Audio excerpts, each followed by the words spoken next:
అంటే నేను అక్కడికే వెళ్తున్నా ఇప్పుడు. నేను అక్కడ మాట్లాడతాను. ఇది చాలా దురదృష్టకరం. అంటే ఒక గుండా రాజ్యం నడుస్తుంది రాష్ట్రంలో. అంటే ఏం లేదు, మళ్ళీ మీరు అవి బ్రేకింగ్లు పెడతారు. నా అసలు టాపిక్ నాకు ఇప్పటికే నా బాధ కలిగేది ఏంటంటే సాబ్ మీరు ఏమనుకోవద్దు కానీ, రోజు పొద్దున్న లేచి టీవీ పెడితే హైడ్రానే కనబడుతుంది. హైడ్రా అనేది ఒక సరే, ఆ ఇష్యూని నేను వ్యతిరేకిస్తాను. 5 మందో 10 మందో 2 లక్షల మంది రైతుల పంట పొలాలు ఎండిపోతే ఏ టీవీలో కనబడతలేదు, నాకు ఏ పేపర్లో కనబడతలేదు.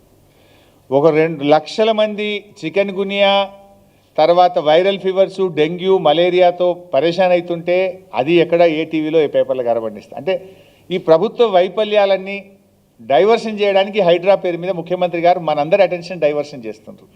మనము ప్రతిపక్షంగా మేము కానీ, ఫోర్త్ ఎస్టేట్గా ఉన్నటువంటి మీడియా కానీ, లక్షల ఎకరాల్లో పంటలు ఎండుతున్నాయి, దాని మీద మనం ఫోకస్ చేయాలి.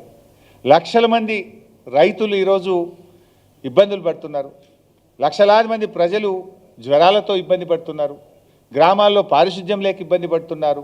ఎన్నో కొన్ని లక్షల మంది ప్రజల సమస్యలు ఉన్నాయి. ఈరోజు మనం దాని మీద ఫోకస్ చేయాలి. ఇలా గుండాయిజం పెరిగిపోయింది రాష్ట్రంలో. నిన్న కూడా 2 ఇవి జరిగినాయి బైసాబ్, మానభంగాలు జరిగినాయి. ఈ రాష్ట్రంలో అత్యాచారాలు నిత్య కృత్యం అయిపోయినాయి. రేవంత్ రెడ్డి ప్రభుత్వం వచ్చి 9 నెలల నుండి 10వ నెల నడుస్తున్న సందర్భంగా 2000 అత్యాచారాలు జరిగినాయి ఈ రాష్ట్రంలో.